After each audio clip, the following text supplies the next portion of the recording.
my grandpa, who I was named after, was Bob, and he had a son they called Bobby, and then I was Oh, Robbie. But then that makes sense. when I became a media professional, I thought Robbie wasn't wasn't cutting it, so I had to go by Rob. Well, I'm Um, going to go by Robbie now. you go right. Okay, Yeah. that's fine. All right. Again, did not have you on to talk about this stuff. We had you on to talk about the Ethics Commission budget, which a House committee made some pretty big changes to your budget. Now, I will admit, I have not followed it. We're at that time of the legislative session where things are happening fast and furious. So I don't know if anything's happened since. But what they have done is you wanted a full-time staff member um, to do education, which you had talked to me about before, and which I thought was a good idea from the perspective of I would like to head off ethics problems, and especially the sort of quote unquote ethics problems that are kind of inadvertent, right? I'm not real interested in ringing people up because they made a paperwork error or something like that. Like somebody who just they forgot something or it's just an honest mistake. Let's prevent some of that stuff. I thought that Yes. made a lot of sense. The other thing they did is they want a 6 month deadline for processing the complaints. Now I will say that seems a little quick. I don't mind the idea of a deadline, but to do the two together to say, well, we're not going to give you a new staff member and we're also going to put you on a deadline. These seem to be working at cross purposes. Do you want to run us through some of this and how your commission is reacting to some of this? Yeah, let's start with the education FTE, right? So the education FTE, yeah, Rob, you and I have talked about it in the past, right? That if we have education early on, and a lot of what we deal with, or a lot of what we see, is people who you're trying to make a fast decision. Aaron, you probably understand this. You're in the legislature, you're trying to make a fast decision. You may not, you know, you kind of need what we call ethical awareness as you're going into something. And so if we have the ability to have somebody who we can be getting communications out from, if we can have somebody who's educating stakeholders, right? Because we have not just public officials, but we have lobbyists, we have and when we say public officials, a lot of people always just think, okay, the legislature and elected officials in the state. It touches everybody who's appointed. So everybody who's appointed has to follow those ethics laws, and that is about, now, this is before I know that there's been some cuts to boards and commissions, but it includes all those licensing boards in the state and getting out and getting education to them. I can go and talk, and our general counsel can go and do stuff, but we need to have a more strategic approach to education instead of, Logan and I setting up our makeshift stand or things here in our office to get the word out. So that is why we asked for the FTE. Now, Aaron and Rob, the Senate gave us that FTE. They agreed. They said, yep, this is a good thing. It's going to prevent some of those issues where we just need more education and more awareness, right? And so it came over to the House with that included. And so during the House subcommittee discussions, there was a lot of questions about, do we need that? Do we need an education FTE? I think one of the arguments was, well, complaints are going up, so it seems like it's not working. Well, that might in fact be true, but we haven't thrown a whole lot of resources at it. What we've done is we've thrown what we can for free at it and tried to get it to work instead of having a more strategic approach. So yeah, I'm not going to stand up here and say we were able to prevent a lot of complaints, but I can say that I do think legislators are starting to see that they have, legislators in particular and other entities as well, right? They're starting to see that maybe we do have more conflicts that we need to manage. And managing those conflicts is where that education person comes in. So it came over to the Senate that way. And then in the House, they did cut in the E&E subcommittee. And then yesterday, there was a full House appropriations meeting. And they also then followed the recommendation from the subcommittee and they cut the FTE. And then they also added this 180-day deadline, right? A 6-month deadline. And basically it says that at the end of 6 months, you have to have it closed. So And can that's it. Rebecca, will you just give listeners some perspective? How big is the existing staff at the Ethics Commission? So we have 3 staff members. It's myself as executive director. We have a general counsel, and then we have an operations administrator. So we have two people that work on substantive stuff and then one operations person. We were fortunate this legislative session to get a legislative intern, so another attorney-minded person to help us out. That has helped us. But we are addressing an uptick in complaints, and we have essentially two people who need to be working on those complaints. But we also have general counsel duties that our general counsel does. So that is kind of the boat we're in, right? We have limited resources. When you say uptick in complaints, how big is the uptick? Yeah. So this is something else that we've been talking a lot about this legislative session. So if you look at complaints, so the Ethics Commission was put into place by the voters in 2018. It really didn't start holding meetings and doing stuff till the end of 2019. I think it was like September or October. So they started getting complaints in 2019, and I'm looking at my sheet because I have the data. But in 2019, and I think, Rob, you've reported on this too, there really wasn't a whole lot of activity. In 2021, there was 9 complaints. In 2022, there was 14. 2023, we had 15. 2024, we had 41. And so far in 2025, we are at 63. So that's especially between 23 and 24, that's a huge uptick. Are they legit complaints? Sorry, what did I say? 2024 is an election year, I think, as well. Honestly, I was just going to ask, what might you attribute that big of an increase? And were they legit complaints? Because I can also see people being like, I want to be pissed at something, I'm going to send it in, and it might not even be anything that the Ethics Commission can deal with. Mm-hmm. So in 2024, we talked about this at a public meeting. I believe it was in July or August of that year. We had a significant number of complaints that were related to election type things that were happening. If you remember, the primary season was, I'm just going to characterize it as different. I think I've used the word unique before, right? Where there were some tactics that weren't seen before. So we did have that was happening in 2024. And I think some of that maybe fell over into 2025 as well. But then we also do in 2025, now we're looking at a legislative year.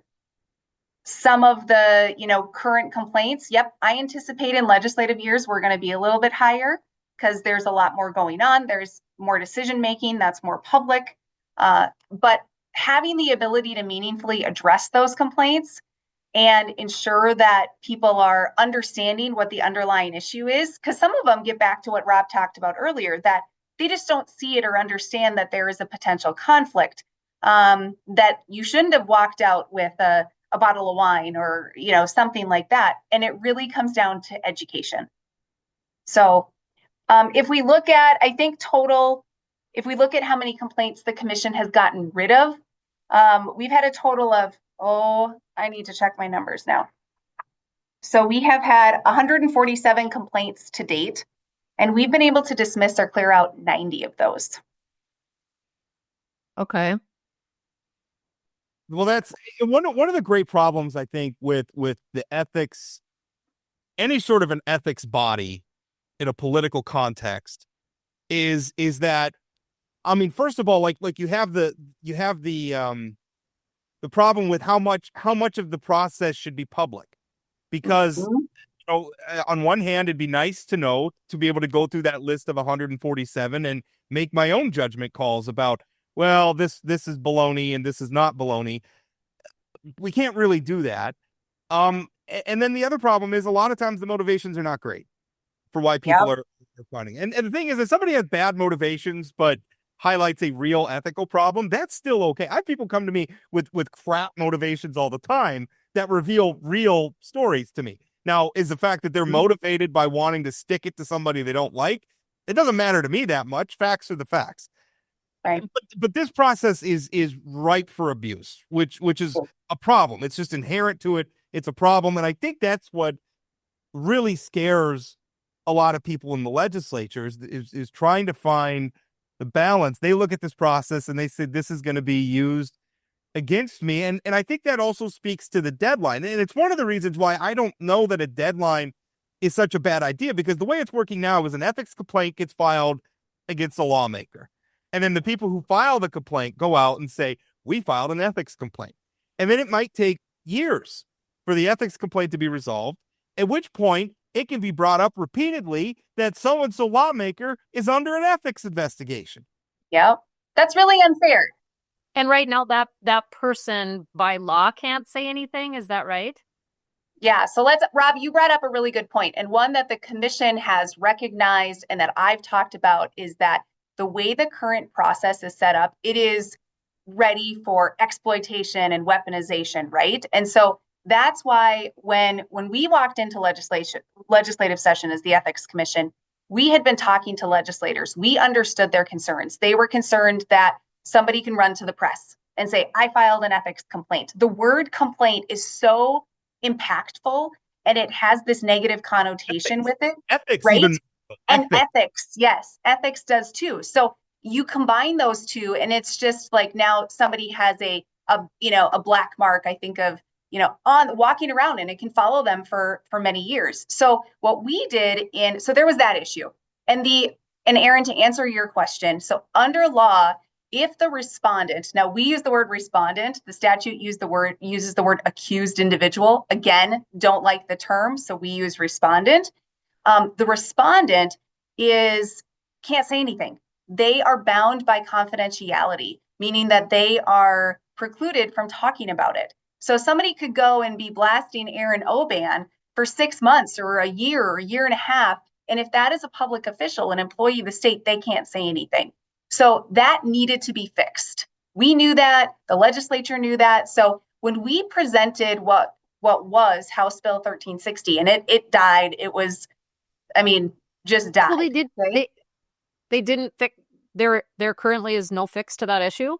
So that particular issue, the confidentiality, one of the policy issues they added to our budget was to fix that, is to allow the respondent, again, the statute uses the word accused individual, to be able to talk about it.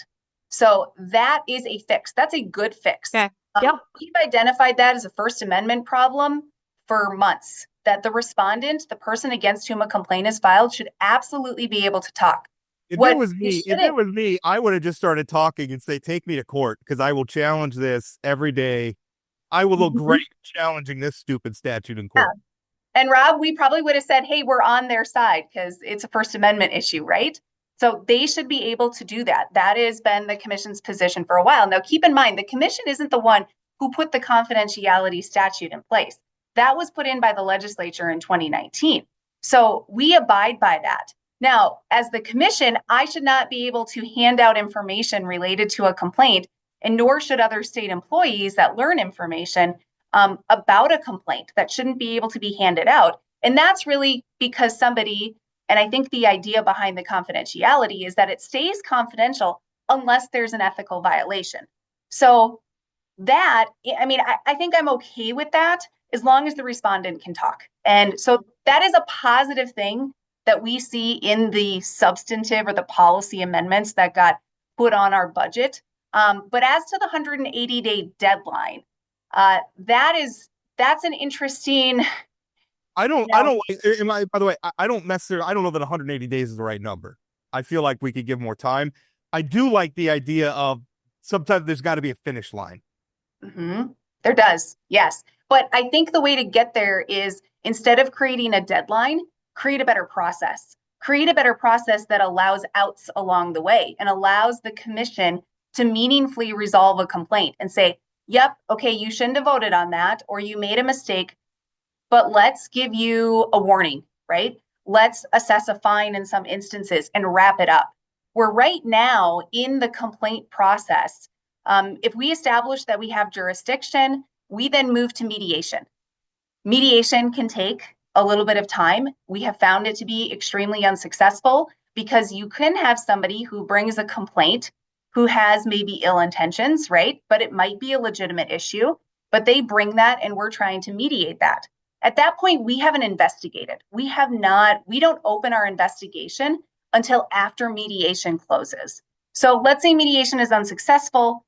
There is an option to close a complaint at that point, but we really haven't investigated anything. So we don't know what there is to close.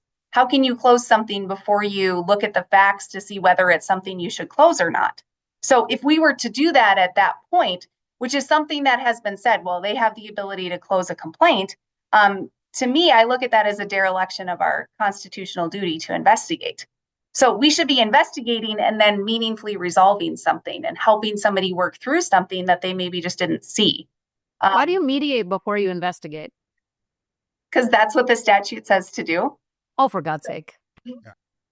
Yeah. So that is one of the bottlenecks that we were trying to address in House Bill 1360, is that it shouldn't be between a complainant and a respondent that we try to mediate. And we're sitting there and we have to be neutral. We have a duty to stay neutral. But many times you kind of want to be like, all right, we're just going to, let's move this to an investigation so we can close it up, because this isn't going to work. Yeah. That process is broken. Well, it's incredible to me that they also had the opportunity to fix some of this and opted not to. And I've heard 1,000 times that appropriations committees don't do policy. And now, because apparently the policy committees have opted not to address some of these issues in those committees, now appropriations is getting into policy. And I disagree with that too. Becky, I wanted to ask you something, because after the House committee acted, they cut the staff member, they added the 6-month deadline, 180-day deadline. The commission issued a statement, and I'm going to quote here because I think the wording is very interesting.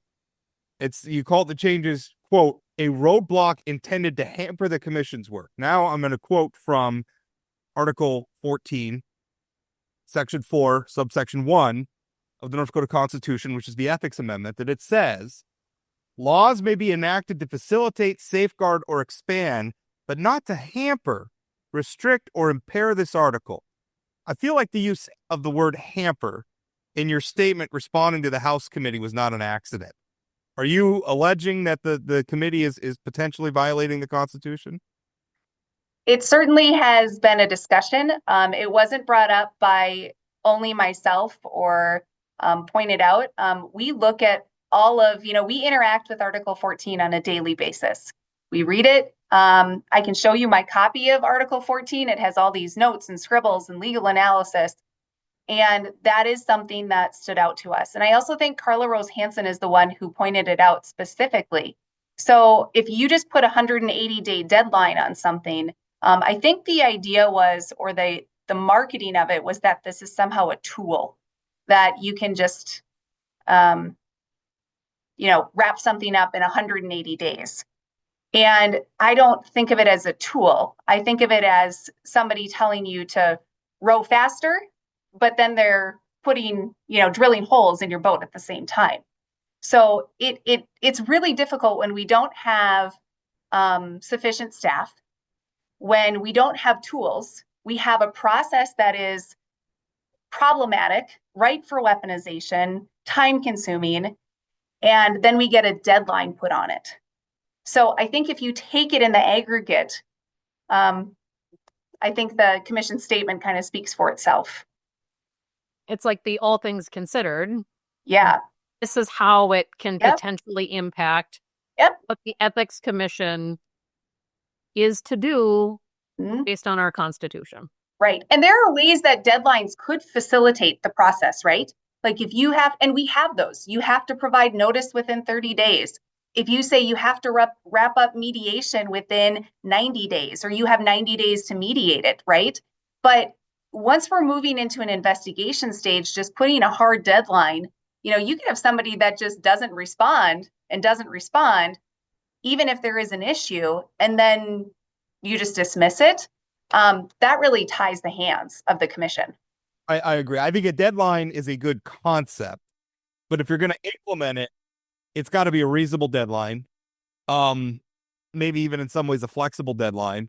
And also it's got to be coupled with giving the commission the sort of resources it needs to meet the deadline, because otherwise you're just hamstringing it. I mean, if you've got a skeleton staff and you give them a 6-month deadline, you are giving the people who the complaints are filed against all the incentive in the world to sandbag. Just sandbag. Yep. And to filibuster and to fight knowing that they can run out the clock. And then if Mhm. you don't have the facts, you're obligated by the law to do Just things. dismiss something. Yes. So, and then So- Rob also, oh, sorry, Aaron, go ahead. I No, apologize. when Representative Nathy brought that amendment forward, I heard him talk about how this was done in consultation with legislative leaders, with the Attorney General's office, with the governor's office. Not once did I hear him say it was also written in consultation with the Office of the Ethics Commission. Were you at all consulted about this 180 days? Because much like you and Rob have just been saying, in theory, it's nice, but in practice, does it work? And you guys are the practitioners. So were you consulted at all on that? On the 180 days, no, Okay. we were not. So the first time I saw it was when I received the amendment that it was contained in shortly before or during, I can't remember if it was before or during the hearing or the committee work that they did where they introduced the amendment. So no, nobody consulted the individuals who are interacting with this process daily. And what's frustrating, I guess, is that we presented a process earlier in session that would speed things up and allow us to work through cases and resolve things in a more meaningful way. And they said no to that. Which And I then assume you brought forward after a few years of now trying to figure this out. yes. So we have data. The uptick in complaints or really substantive complaints started to come in September, October, November of 2022. Okay. I started in September of 2022. It is not at all related to the fact that I started. Okay. It was just happenstance. I generally don't believe in coincidences, but I believe that one was. So anyway, so we have data from 2022 to, the middle of 2024 where we're going, this is not working. So when we were preparing for legislative session, we went, okay, we need to fix before we can address, primary elections, how we can address other corruption type issues in our state. We first need to fix this process. And so that was when we went to legislative leadership. We worked with legislative counsel and we said, okay, these are your concerns. You've brought us your concerns. You've communicated those. We're going to give you guys something that we can hopefully try to reduce the weaponization, improve the process. And it didn't work. So we really came into legislative session with this collaborative, holistic approach to this. And unfortunately, it didn't go anywhere. I think the legislature's making a terrible mistake here. And I've had a role in some of this because I'm one of the people that when people file an ethics complaint to, they come running to me, showing me their paperwork and everything, saying, I just filed an ethics complaint and I want you to write about it. And at first I did, thinking, I tend to believe, if the public has a right to know. I'd made the decision to stop because I don't want to incentivize that. And a lot of the stuff that was being brought to me, I thought were kind of baloney. I thought they were kind of baloney. But I'm very concerned about this process being weaponized. And sometimes Yes. I wonder if this is all worth it. And maybe this is my bias of being a member of the media. But the way I look at it, most of the really bad stuff gets exposed by the news media. And a lot of the enforcement type stuff comes along after us, after we have exposed something. And I sometimes wonder how much this process is worth. But we have it now.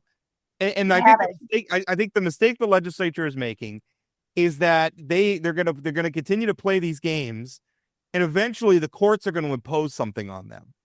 And what the courts may impose may not be good policy either, because courts are not infallible, ethics commissions are not infallible, the legislature is not infallible. The way we get around that stuff is by collaborating and working together, and there's not collaboration happening here. There's just hostility. And I think the lawmakers got to get over some of it. I understand this measure was passed by some very partisan people, and that has put some teeth on edge.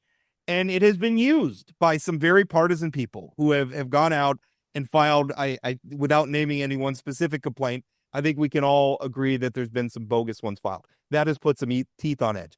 They got to get over it, because otherwise we're going to get stuck with a process that is either imposed on us by the courts or imposed on us by another ballot measure, and it may be worse.